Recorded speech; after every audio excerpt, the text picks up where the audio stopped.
अगर हमने जिंदगी में कभी कोई संकल्प किया कि हमें कथा करनी, हमारा अच्छा हो जाए या हमारा अच्छा हो जाए हम ये कर देंगे, या हमने कोई संकल्प भी नहीं किया है, पर मैंने जिस देवता की पूजा की है, ध्यान किया है, भजन किया है, किसी महात्मा को अपन ने पूजा है गुरु के रूप में, अगर उनके चलते हमारा कुछ अच्छा हो गया है तो फिर उनसे जाकर स्वयं ही पूछो अब हमें क्या करना चाहिए। आपके आगमन से जीवन का भला हुआ है तो आगे का रास्ता भी आप बताओ।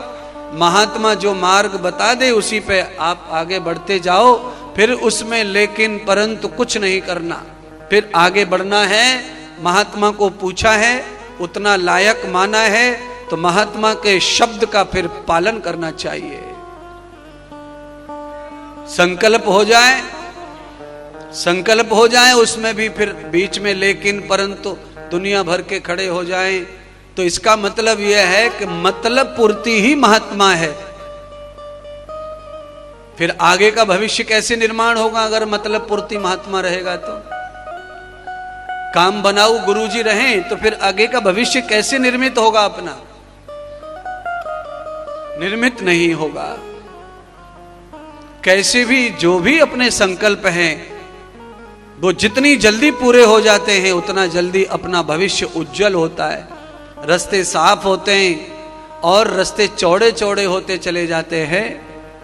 सकरे रास्ते बड़े हो जाते हैं तो बड़े रास्तों पर बड़े बड़े वाहन आते हैं, आने जाने को सरलता होती है, उसी में हमारा विकास और उन्नति छुपा हुआ है।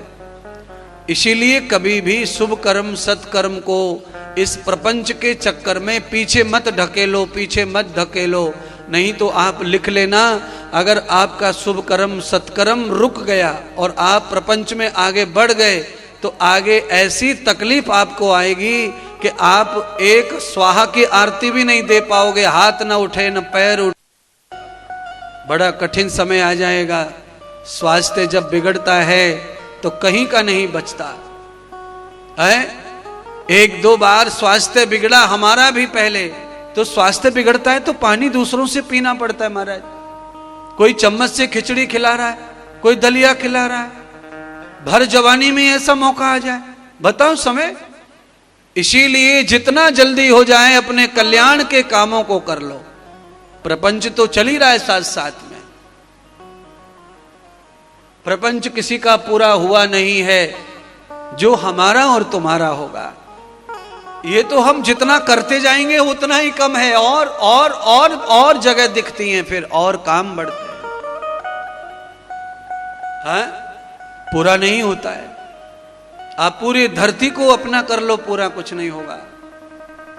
आए चले गए बड़े बड़े महारथी, कुछ पूरा कर नहीं पाए। हार में इति त्वयाम प्रकृतिम इति त्वयाम प्रवृत्तिम इति त्वाम निवृत्तिम, सारे जगत को खरीद लिया पर निवृत्ति को नहीं पाए। आखिर में मेरा मेरा करके सब खत्म हो गया, समय ही नहीं मिला। अवसर आ रहे हैं, भगवान वायदा, भगवान अवसर दे रहे हैं, भगवान वचन दे रहे हैं, भगवान संदेश भेज रहे हैं, पर वो संदेश को कोई समझ नहीं पा रहा है।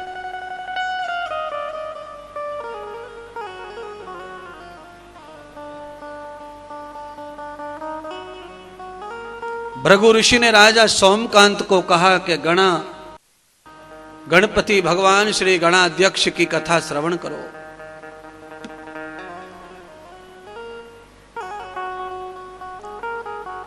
कथा श्रवण करने से क्या फल प्राप्त होगा?